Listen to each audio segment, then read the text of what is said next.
Welcome back to Boom and Bust with our guest, Dr. John Robson. John, uh, we've been talking a little bit about China and Russia and some of their failings. This has been an era, and President Biden said the same thing, where it's the democracies against the authoritarians and the future of the conduct of the world. Are there some lessons to be learned about authoritarians' ability to mobilize and organize? And perhaps their limits of doing that? There are lessons, and to some extent, they're encouraging that they are not as strong as they look. But in some respects, it's discouraging. They can get going and get ready to attack while we bicker among ourselves about whether there's anything going on, and if there is, whether we should care. And again, we've seen this pattern in the 20th century and before. So we need to remember that tyrannies tend to be aggressive, particularly ones with a certain sort of ideological motivation to save the whole human race from itself. They're not kidding about what they say. And that, I think, is the final takeaway. I've been reading Xi Jinping Thought, which you might think is an oxymoron, and it's been a dreary business. But you want to have an insight into their minds and to understand what their aspirations are, what their fears are.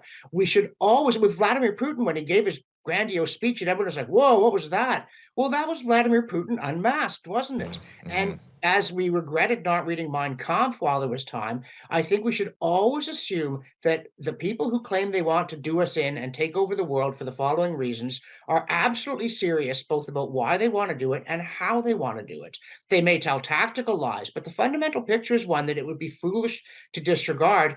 And to get us back to fundamentals and to my World War I documentary, we should always remember what made our societies both worth defending and able to defend themselves, and to remember that the dignity of the individual, limited government, and faith in God are what made the West what it is. And if you throw these things away, there is no reason to assume that we will remain invulnerable, or even, invulnerable perhaps is too strong a word for the two world wars, but that we have won because of what kind of people we are. And if we deliberately become a different kind of people, we could lose the next one. So Right. don't take it for granted. Get back to Magna Carta and stand on that firm foundation. And that's certainly what these authoritarians are counting on, that we do have moved or are moving away from some of these fundamentals. And they're trying to divide, further divide through their propaganda and subterfuge. So how do we battle against that?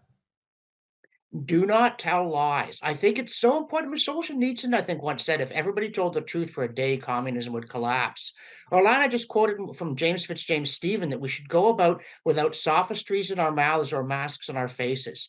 The first thing we need to do is refuse to acquiesce in anything that we know to be a lie. Not for the sake of world peace, not for the sake of our social position, not for the sake of anything. Should we allow something we know to be untrue to be treated as though it were true? We should not say it is true. We should not remain silent when we know it is false. I mean, it sounds simplistic, but it really is the truth that will make you free, and freedom that will make you Can strong. you give an So it comes example of back to what that. you're? Can you give an example of what you're thinking of there?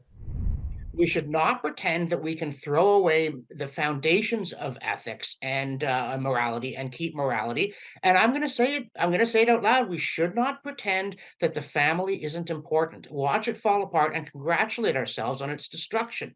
This is the foundation of individuals with the internal strength to be self-governing, is stable homes. And I think that we have gone far too far in all these ways. So many things that we've said and done because it was just going to be trouble if we stood up and said, no, the emperor has no clothes. And I think it's just it. We really need to, not to become rude or belligerent. We've got more than enough of that, but to be firm in never saying a thing that we believe is untrue. Hmm.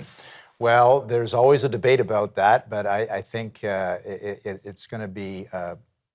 I think it's coming to a head. I think that we do not have a lot of time to figure this out. So I want to thank you for coming back on the program. We're just about out of time. Dr. John Robson, he is a professor, a columnist, and an historian. It's great to carry on this tradition of this Remembrance Week broadcast. Thank you again. Good to be here.